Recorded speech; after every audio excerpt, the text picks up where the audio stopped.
What's up, y'all? Welcome back to the Mining Pod. We got another news roundup today. It's your boys, Colin Harper, Will Foxley, Matt Kimmel. Fellas, hard not to be energetic this week. Just kind of crazy. Bitcoin ripping past all-time high after all-time high, taking a break right now. But we don't talk about price on this show, as Will always likes to remind us. What we do unless talk it's about hash price. Unless it's hash price. We do like to talk about a little bit of mining news, a little bit of network data. So per usual, we're going to have the Matt Kimmel go over a difficulty update for us. Then we're going to hop into some news on October updates for public miners that we published on Blockspace this week. News of Mara adding 220 megawatts to its portfolio with acquisitions in Ohio. We're going to talk about some of the mining that's going on in Ethiopia and BitFuFu's recent raise that's related to some of that stuff. Take a look at the new Proto mining machine from the team at Block. And we're going to kick it or finish this pod with a Cry Corner, which I titled something in the show notes, which we're not going to say, but it's Legacy Media Still Does Not Understand Bitcoin. But without further ado, Matt, let's go ahead and take it away with the difficulty update. What are we seeing with regards to Bitcoin mining network stats this week? Yeah, it looks like we're set to have our next difficulty change on November 18th coming up here. And it's not going to be a big one. At least it doesn't look like that at this point. Looks like the estimate is about 56 bips, 0.5% essentially down.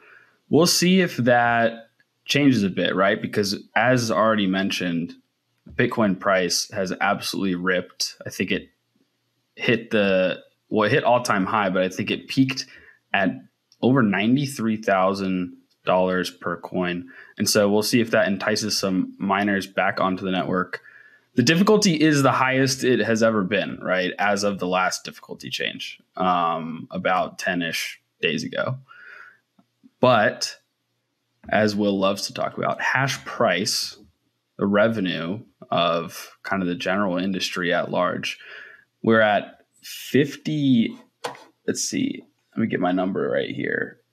Checks notes. $58 per petahash per day, which is the highest kind of stable amount outside of a fee spike, really since the halving, right? Yep. So it's a kumbaya in miner circles. Everyone loves when the Bitcoin price pumps, not just from an earnings perspective, but of course, a lot of miners hodl Bitcoin as well. And so your balance sheet assets go up.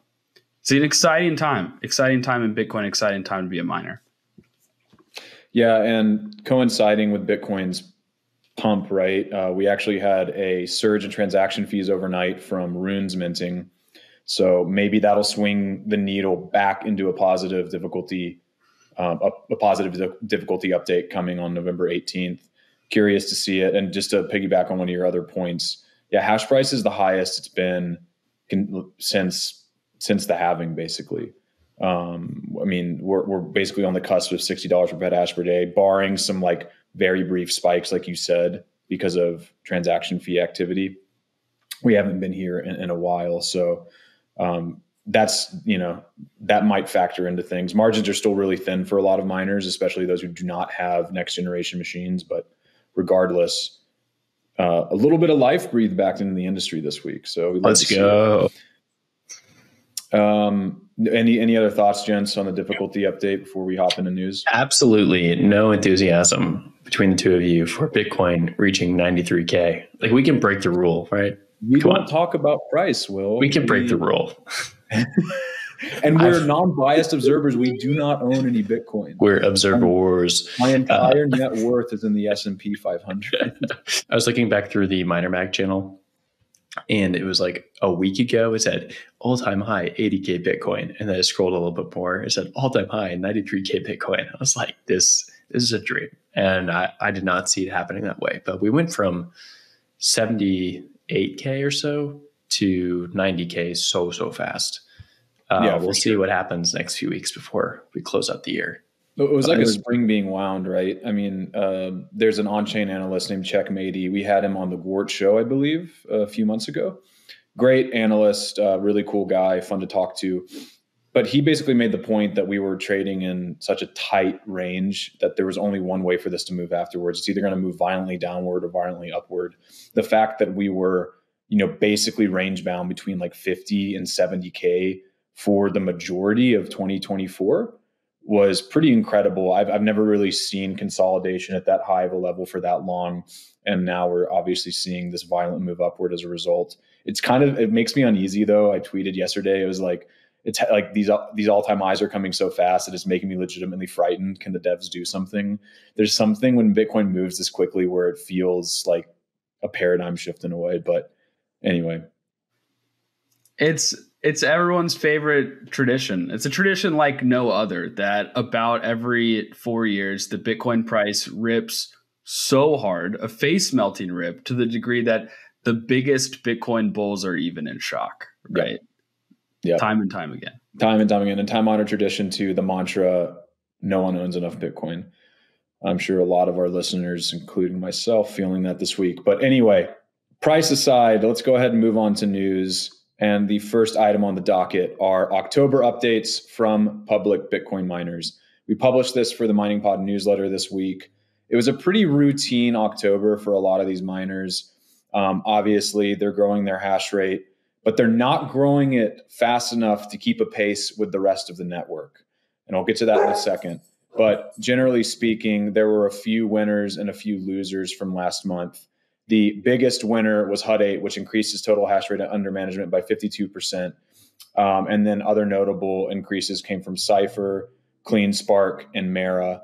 TeraWolf lost about 19% of its hash rate, and that has to do with the fact that it sold its share in the Nautilus facility to Talon Energy. It's relocating some of those machines to its Lake Mariner facility as well. And Core Scientific, as it continues to wind down some of its Bitcoin mining capacity, lost 13% as it paves the way for this AI reboot that it's doing. But overall, the 12 public miners in our update collectively increased their nameplate hash rate by 2.3% from 188.53 exahashes at the end of December to 193.93 exahashes at the end of October, which respectively corresponds to a 30% and 25% share of the Bitcoin network at the close of either month. So these 12 miners, which are some of the largest in the industry, lost 5% of collective market share at the end of the month. I think that just goes to show that there are a lot of miners all around the world in jurisdictions that we don't have as good of an eye on deploying hash rate currently. Few other highlights. Bitcoin miners sold fewer Bitcoin in October than they did in September, but they still sold more than they did in August. They also mined more in October than they did in September or August. And lastly, with AI updates, we don't have monthly revenues from like Corsair or Hive, but we do have them, or HUD-8, but we do have them from Iron and Bit Digital. And it looks like Bit Digital kind of struggling to sign on, Iron struggling to sign on new clients after the poolside agreement lapsed in August. And Bit Digital is just humming along with basically about 4.3 million in AI revenue over the month. That kind of does it with that update. Curious if y'all have any thoughts to tag along there on what we're seeing with some of these miners. Can you tell us about the poolside contract with Iron? We haven't had anyone from Iron on in a bit.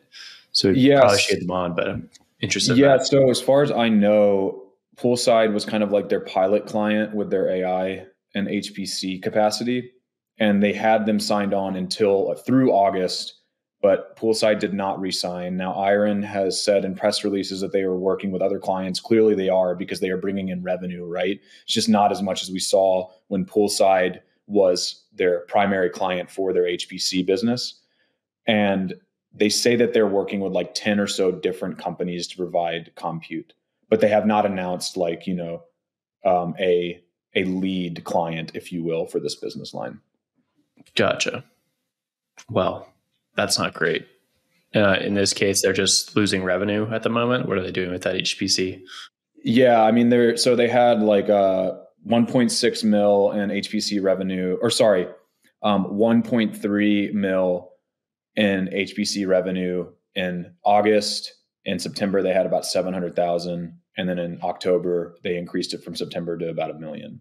So still got obviously some clients in the bank, but it seems like the poolside agreement was more lucrative than what they have currently. I don't want to derail us, but go for it. You're chatting like thoughts off the cuff popping in my head.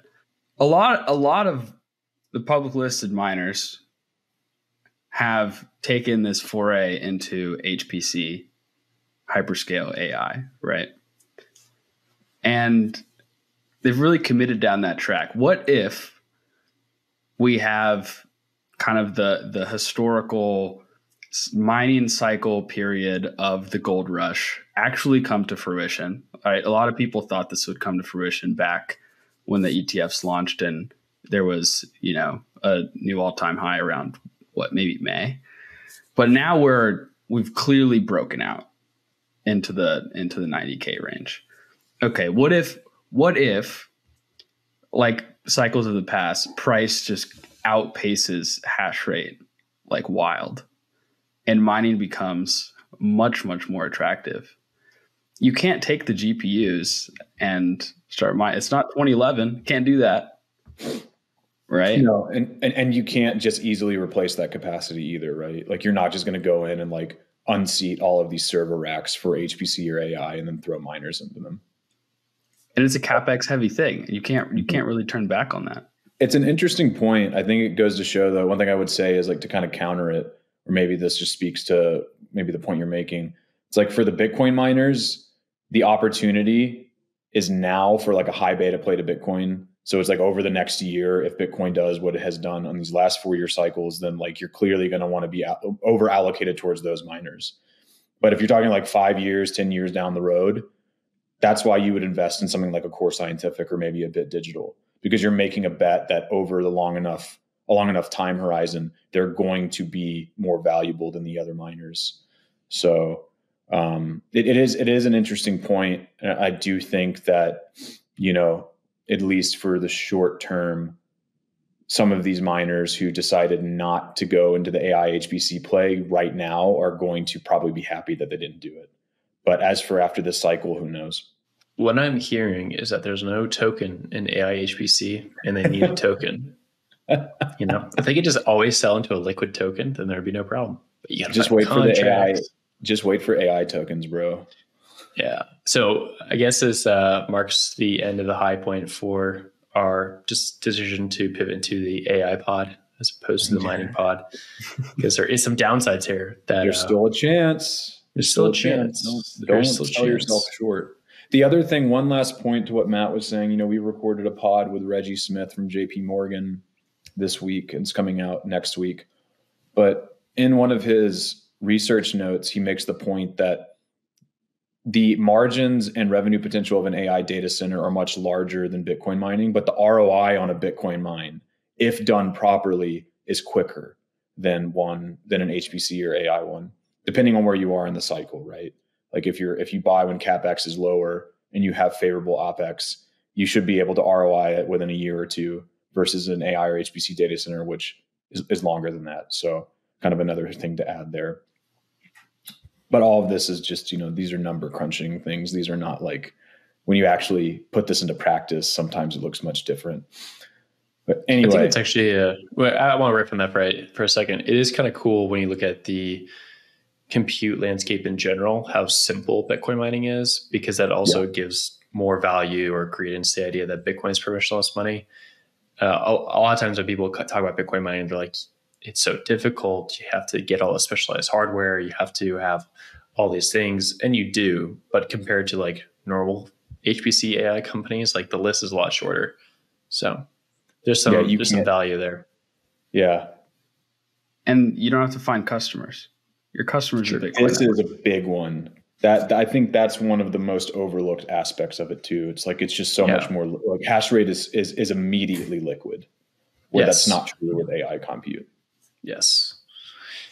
Okay, we will move over to Marathon, aka Mara, after their recent pivot. Does that work for you guys? That works for you guys. Cool. So Mara added 372 megawatts of capacity in Ohio, with 152 megawatts operational and 220 megawatts in pipeline/development. They purchased these sites from Archon Energy, and Compass Point was the financial advisor for these two data center purchases. Now, I actually heard that there was something going down in Ohio with big sites before this, and that a few major companies were looking at these. Looks like Marathon picked them up.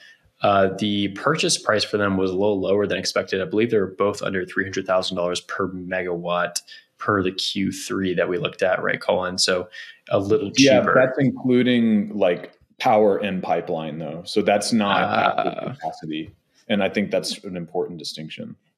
Do you know the price per megawatt when taking into account? I mean, you could probably pretty easily back it out, right? With the fact that you have 270 per megawatt. And I think they're using that.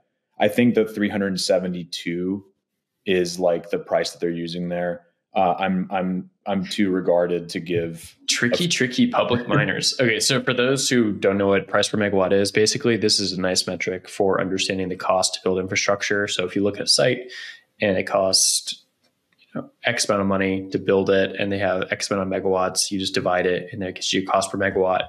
And that's sort of a benchmark for a lot of the industry. On the cheaper side stuff, you do $100,000, $150,000 per megawatt. And then on the more expensive side, you're getting into the millions of dollars per megawatt.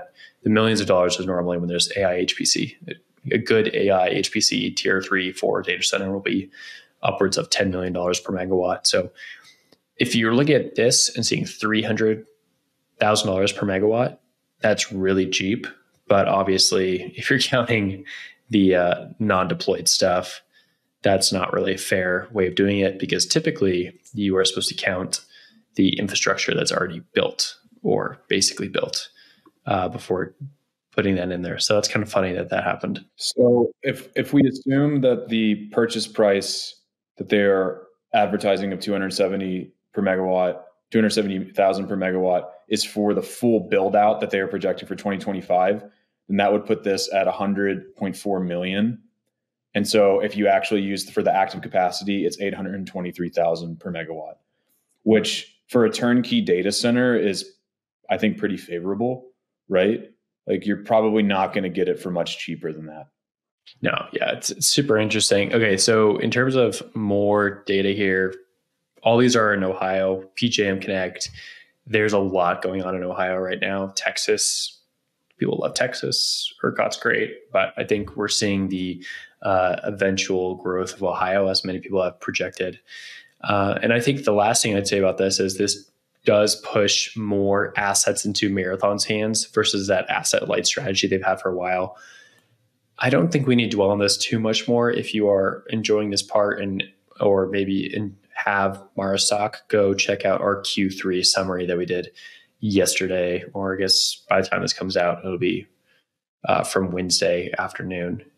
I want to clarify something really quickly because I'm reading the press release now. It says acquisition of 2 sites totaling 222 megawatts of capacity for $270 per kilowatt. So that to me, so that's so they have, the sites are currently 122 megawatts with 100 megawatts in the pipeline. They also have greenfields for 150 megawatts that they are currently developing. So if this is for the 222 megawatt tally, then that means that the acquisition was $60 million for 491,000 per megawatt, which is pretty good. Like I would say that's a great purchase price for something like this. Nice. Good job, Mara team. Definitely go check out the live stream. We went through their Q3 info. So that was great. In the competitive world of Bitcoin mining, one name stands out: CleanSpark, America's Bitcoin miner.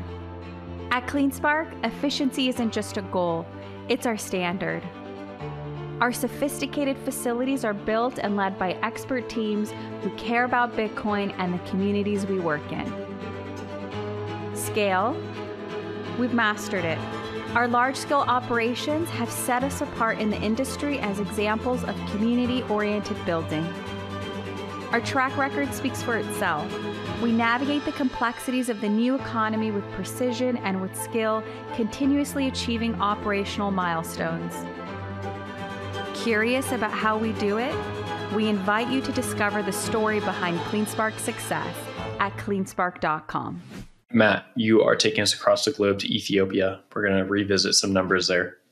Yeah, the headline reads, Ethiopia earns $55 million from Bitcoin mining deals in 10 months. There's an interesting story breaking.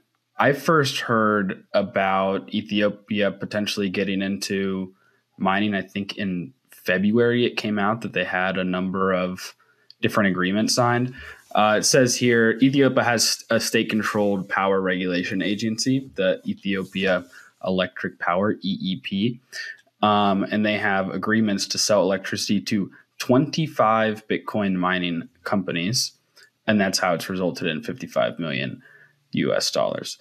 A couple things about this story that I found interesting. They have Ethiopia. First of all, Ethiopia is the 10th most populous country in the world, right? Second in Africa, only to Nigeria. It is a big country, known to be pretty povertous, and most of their GDP is agriculture, but they have a ton of hydro power. Let me get this straight for a second and consult my notes. They have 14 major rivers, including the Nile, right? And as of 2012, hydroelectric plants represented around 88% of the total installed electricity generating capacity, of which they are exporting quite a bit to local countries around them. And not dissimilar to the Kingdom of Bhutan story that we talked about several weeks ago, they are using some of that excess hydropower and profiting in the mining industry. Bhutan did the same thing, hodling Bitcoin. I think they have over $1 billion worth, was a headline story that I saw once Bitcoin hit 90K. They would have known about that earlier, Matt, if they had listened to the mining pod. Yes, very, very, very good. Very good. But yeah, so interesting story that the Ethiopia getting into the space, right? It's you don't hear as much about these stories in the States. That being said, as you just talked about how publicly listed miners are a lower percentage of total network hash rate, even though they're continuing build outs, lets you know that there's more private mining worldwide. And maybe that's happening in the eastern parts of the world, like Ethiopia, for example. Because last note, and then I'll hand it over to you guys. Of those 25 different Bitcoin mining companies that they have agreements with, Ethiopia Electric, a high proportion, I believe, were Chinese mining companies. Yep. Yeah. And Ethiopia is a BRICS country as of this year, even. So, again, more foreign entities getting into Bitcoin mining. Colin, over to you. And to your point about them being Chinese miners, one of the leaders here is BitFuFu, which is one of Bitmain's mining companies. They just went public this year. They're a stock that we're going to start watching with keen interest and start tracking as part of our updates, because they're no doubt going to be pretty big. But they signed agreements recently in Ethiopia for 80 megawatts of energy. And they just took out like $100 million credit line from Antpool's financial arm. So I think safe to say we can expect to see some impressive expansion in Ethiopia as long as regulators are willing to play ball with these miners. You know, we've seen before in Angola, for instance, Angola, like Ethiopia, I think Angola has the largest hydro capacity in Africa, Ethiopia being second. Maybe I'm getting those two reversed, but regardless, they have a lot of capacity. And a bunch of miners, Chinese miners, came into Angola and just started mining and were like putting up mines everywhere, and they pissed off regulators and they got shooed out of the country. I think Ethiopia, there's been a more thoughtful process. Seems like the miners are working much more closely with the power authorities and with officials. And it seems like it's primed to be one of the major hubs, specifically in the global south. You know, Luxor estimates that they have anywhere from 2.25 to 3% of network hash rate, of Bitcoin's total network hash rate. They estimate about 600 megawatts going on there. I talked to Yaron Melarud of Hash Labs. They have some capacity there for hosting. And he estimates that maybe there's even as much as 680 megawatts of mining in the area. So definitely a country to be keeping our eyes on over the coming years. Do you think Antpool gives out loans to Bitcoin mining podcasts by any chance? You don't want to be on Bitmain's payroll, man. You don't you put that curse on me, Ricky Bobby. I'd be happy to get a check for the pod. Just kidding. No, that's really interesting because we had that show with Ethan. That was one of my favorite shows of the year, just in terms of like the raw information we got on that show versus some of the other shows. Like they're great, but like it's a different market. It's an emerging market. We've had some reports. There was a great piece from David Pan over at Bloomberg, who's also worth a follow. And just seeing some of the numbers, right? They're trying to get to 15 gigawatts of power over there, and it's mostly hydro. And they're expecting to have a sizable portion of that total power percentage or total power to be Bitcoin mining. I think they are at 600 megawatts right now. So like you just do the math, the percentage is pretty high. Yeah. That's getting you, higher than Texas pretty quickly, probably even now. So it's cool to see that. It's cool to see. And I think an important context here is the fact that like what I think most people forget about this, especially people who criticize Bitcoin mining, is like they think, oh, well, someone else should be using that energy. The problem is a lot of these countries do not have the penetration of electrical infrastructure to actually pipe this to their populace. So a lot of this is going wasted currently. And we've seen this in Paraguay. We've seen this now in Ethiopia and other jurisdictions with massive hydro footprints. They just simply can't consume all of the electricity. So something like Bitcoin mining can come in, soak it up, and then pay via taxation or fees for infrastructure that then can deliver this power to the rest of the populace. So pretty interesting to see this thesis playing out, I think that's definitely the case in Ethiopia, by the way. I think just about half their citizens actually have access to electricity. So the delivery, I think, is definitely a problem, not the natural resources, right? How much hydro they have. The last tidbit, what I saw for a power price was 3 cents per kilowatt hour in the story, right? So I don't care where it is. Miners are mercenaries. If there's 3 cents per kilowatt hour, they're going to find it. And that seems to be they're going to take it for sure. All right, gents, should we move on to the final items for today? The block news. Yes, sir. The block news. Proto, which is Block's Bitcoin mining ASIC, is out of stealth. I guess we can kind of say it like that. But kind of the TLDR here is, Jack Dorsey's company Block has been developing Bitcoin mining ASIC hardware since 2021. Their first pilot projects to build an ASIC miner used Intel's block scale chips. I think it's safe to say that those chips were not competitive enough for them to go to market with a Bitcoin mining machine. Some other miners, I think Grid was one of them, and Hive ordered some of those Intel machines. Hive created like their own ASIC miner called the Buzz miner, and that's currently in use. But from what I've heard from different Bitcoin miners in the know, those chips were just never competitive enough to actually market them en masse. And Intel ended up shuttering their ASIC chip mining arm, or their business focused on that. But Block is going forward with a new path. They say that they've secured tape outs for 3 nanometer chips from a major foundry. They did not disclose which foundry. I have a good source that I trust told me that it's TSMC though.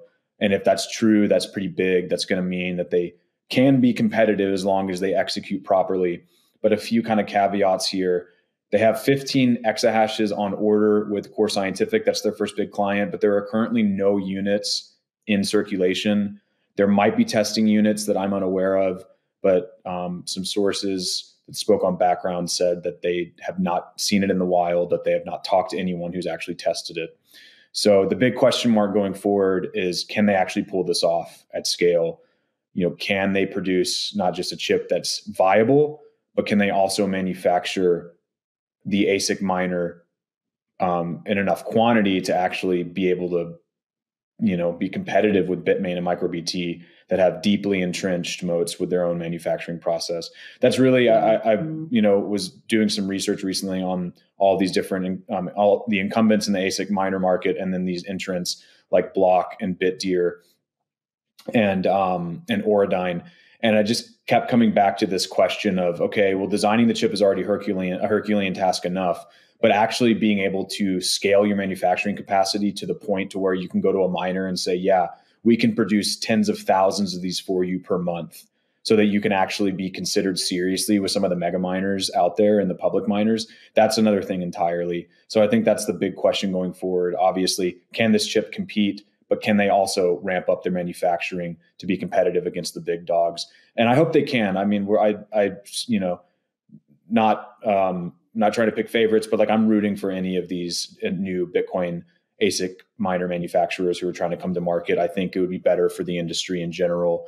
It would generally be healthier if we had more competition between Bitmain and MicroBT. And it's really an exciting time. I mean, like I said, we've got Proto, we've got Orodyne, we've got Bitdeer all coming out with hardware. And if it's true about Proto having TSMC allocation, they all have TSMC allocation for their chips, which is kind of like a requisite unless you're MicroBT who uses Samsung. That's going to make them much more desirable or attractive to some of these miners. But that's it from my Can I just say that, Colin, you bring that local Tennessee to the show, and I love it. You said the big dogs. The big dogs. I always started just laughing right there so hard. No, this is a really cool update from the Block team. You know, they've been working on their Bitcoin miner for quite a while. There's a blog post going back almost 2 years ago talking about how they wanted to work on open sourcing this part of Bitcoin. Jack Dorsey's obviously extremely ideological when it comes to Bitcoin, aka look at the ocean pool investment. And they are doubling down on that with actually putting something in production like a Bitcoin ASIC that will be open source. And then they're, of course, going to work with people who are already in the industry, like the Core Scientific, to be able to get this into production for any Bitcoin miner out there or any Bitcoin miners that you might like, said listener. The reason this matters is because all these Bitcoin miners are going to want to say that they are fully vertically integrated, meaning they not only mine Bitcoin, but they own their own Bitcoin miner. They own their own software, hardware, that sort of thing. And so that's why these sort of announcements work, because they're really good for investor updates. Even though I don't think they actually matter if you're a Bitcoin miner and you own your own ASIC. I think if you want to be an ASIC manufacturer, it matters to have your own stack.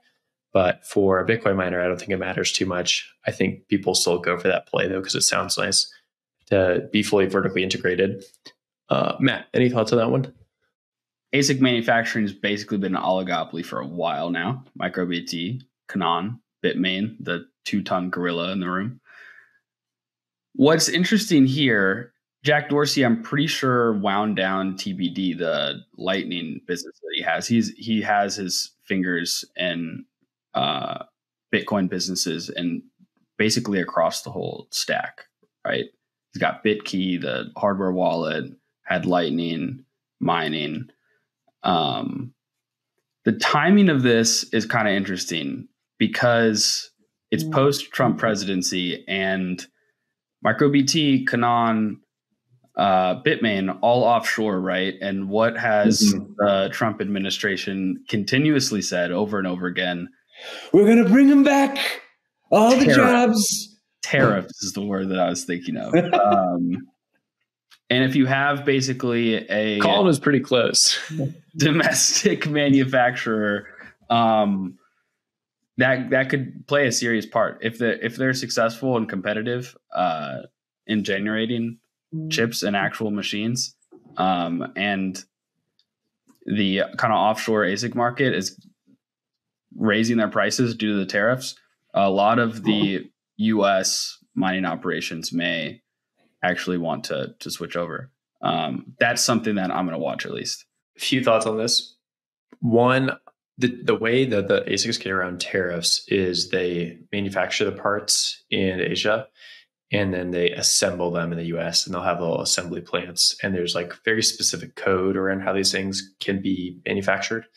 And so MicroBT assembles their units in the United States, even though a lot of the parts are not here. So there's ways of getting around it. So I don't know how much it matters for the tariffs unless Trump tightens the tariffs and tightens the restrictions, as much as the messaging can now be we're made in the US. You don't have to worry about supply chain issues if there's a hawkish new administration against China. Second thought, I think Bitdeer really matters for this. They just announced their Seal Miner A3 unit, which they're claiming to be 10 joules per terahash. No one has tested the A1 or A2 on the market yet. These are all just numbers coming out of Bitdeer. The A2 was more or less competitive against Bitmain units, but they're not really releasing that out to anyone. They're saying They it's going are to be like actually. The A2 will be commercially available. The A1 is only for Bitdeer. So far, though, is like my thinking, because like, yes, it does say like they will be selling to third parties, but it's like who and when. Yeah, sure. And they're only making so much of it. I think it's like, was it 18 exahash of it, Colin? Or they have the 18 exahashes of tape out secured. For the A1, they have produced or will produce through Q1 of next year 3.7 exahashes. Okay. So regardless of like the numbers and all that, I do think like it's Bitdeer and Bitmain to continue watching. The block story is very cool. We'll see what comes to market. We'll see if we get like the TSMC confirmation, all that sort of stuff. But one last point in Proto and Orodyne's favor is this idea that the public companies, specifically in the US, as Bitcoin becomes more institutionally entrenched, auditors and financial participants are going to demand certain compliance standards from their partners. And it's much better for them, at least I've been told in theory, to say all of our hardware is coming from this company that is SOC 2 Type 2 compliant or some other compliant, adheres to some other compliance standard that would make a lot of the participants in US markets feel more comfortable. Whether or not that's true, we'll see if it bears out. I do think that there's something probably attractive, though, for the institutional investor sphere in the US to see, oh, you're not relying on some Chinese company that has a history of malpractice within the Bitcoin industry. You're relying on a company that's incorporated in the US, that assembles machines in the US. Sure, the chips are coming from Taiwan, and maybe the other parts are coming from other parts of Southeast Asia, but at least there's a little more transparency and maybe accountability for some of these partners, right? Fascinating developments in ASIC manufacturing. It's exciting. Next couple of years, it's going to be very interesting. Looking forward to it. I would say stay tuned to the show if you're interested in learning more about this. You might get something out of it next month or two. Little tease. Little tease. Are you a retail or institutional investor interested in Bitcoin mining companies? The Miner Mag brings you free data and analysis from all major NASDAQ-listed Bitcoin mining operations to know who stands out. Check out visualized metrics and data-dependent stories at theminermag.com. Okay, let's go to the cry corner. The title here is Trump may be good for crypto, but bad for Bitcoin. I don't want to go on too long of a rant here because I always do that, but I just don't understand that premise at all. It's an opinion piece. Right, but this is like saying that someone could be good for electronics, but not for Apple. I just, it's like... Well, dig into it for us. Without Bitcoin, crypto as an industry does not exist. Yes. And I don't even really fully understand the arguments here. If you work in crypto or follow it closely, you're most likely excited by the potential for friendly legislation to encourage real crypto projects to add real economic value. If you have less interest in crypto, you probably focus on the price movements in Bitcoin. The author goes into Netscape for some reason, talks about how it was really influential. And to me, that's like kind of where this falls apart, is it's like people in critical circles with Bitcoin keep going back to like the .com boom and say like, well, there was pets.com, but now we use Amazon. It's like, this is not, Bitcoin is not a website. It's not a tech startup.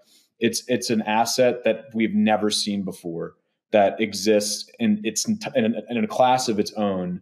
It's like simultaneously a commodity and a decentralized monetary and financial system. So I just feel like this rehashes a bunch of arguments that we've already heard before. Yeah. And then it talks about how like Trump wants to, as a cryptophile, okay, I have great faith that crypto will continue to thrive as an economic sector, but no confidence that Bitcoin or any existing cryptocurrency will capture that growth. And I just think that entire case is nullified by the fact that Bitcoin just hit $93,000. I mean, at a certain point, you have to ask yourself, when do these people wake up and look at things and be like, a lot of people are buying this thing. I wonder why, right? I just don't see how you can ignore something like that. But that's my take on it. I don't know if y'all have anything to add. This was Matt's Cry Corner. So, Matt, why'd you pick this article?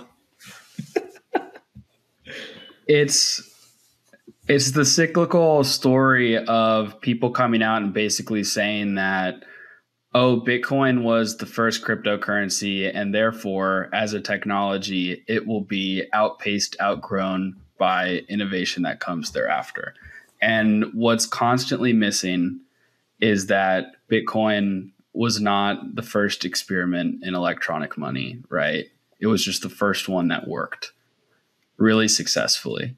And I think what people miss is that what makes Bitcoin valuable as a new money, a modern money, magic internet money, is not any one fixed property like it's 21 million hard cap, like the fact that it's divisible up to 8 decimal places, right? The fact that you can store it in online wallets. All of those things can be trivially copied.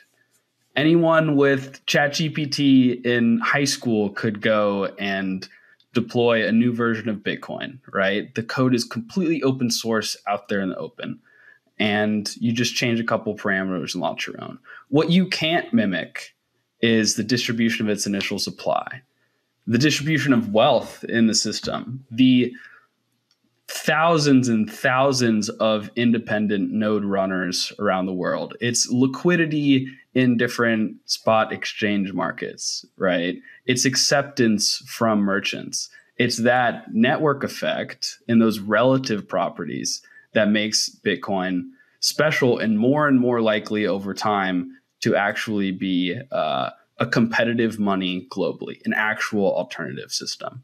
And so to think someone could just make something and outcompete Bitcoin, it shows a lack of research, in my opinion. And the journalists, I want you to be better. I want you to be better. Talk to the industry, ask questions, and come to that point. In the article, let me say one quote from it, and this kind of says it all. Bitcoin was intended to be a transaction, currency, and store value, but it has been long surpassed in both areas by superior crypto implementations and innovations in traditional finance, such as stablecoins with prices linked to major traditional currencies, and crypto coins, including Ripple, that are cheaper, faster, and easier to use. And no comment, right? I'm going to hand it over to you. And my man did. But okay, really quick. The stablecoin thing is true. Like stablecoins are pretty baller. We're not stablecoin haters on the show. The Ripple thing is embarrassing for the editorial board at Bloomberg to publish something like that. That being said, it is an op-ed. And that's actually where most of these really terrible pieces come from, is the op-eds. Like, people cannot write a good crypto op-ed. It's hard to do it. So there are plenty of legitimate criticisms of Bitcoin, but I feel like you have to be so steeped in it to understand what those are on a fundamental level. And like you said, Matt, and you corroborated, Will, the stablecoin argument, sure. But arguing that there are better stores of value in the crypto industry when Bitcoin has the highest market cap is in an insane position to take. It's just absurd, in my opinion. I think stablecoins are excellent. I think also that there's a misconception that stablecoin adoption is hurtful to Bitcoin adoption. I think a stablecoin user, it's great. Your learning curve is incredibly steepened by knowing what a block explorer is, knowing how to use a public address, right? There's a lot of similarities in the stablecoin user experience, even just getting familiar with and starting to kind of build a trust with the companies that are servicing you in different businesses, right? In payments and actually storing wealth. That actually makes it a lot easier of a jump to Bitcoin. Many of those companies are also willing and able to sell you Bitcoin in the process. Mm-hmm. And if you are in an emerging market country, right, and you are already speculating on currency, choosing instead of your local currency to buy and hold stable coins, which are linked to the dollar, like 90% of them, right? You're speculating on money. You're looking at what's competitive as money for you and storing value. And I think just that even hurdle in your imagination to get to that point probably makes you more susceptible to Bitcoin, right?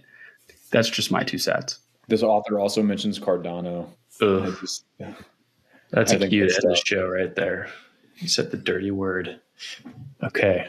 Thank you all for checking out the Mining Pod. If you enjoyed it, follow us on Spotify, Apple, YouTube, elsewhere. We also have a great newsletter written by Colin Harper once per week. We'll have some scoops in there if you keep paying attention. Got a lot of mining scoops in there. So there's that. Lastly, go check out our other shows. The Quartz Show comes out on Sundays, more venture, research, startup oriented. And then Bitcoin Season 2 is like 3 shows per week on everything from degens to ordinals to opcodes and in between. The Joe Rogan of Bitcoin podcast, as someone put it lately. But Colin, Matt, I'll see you guys later.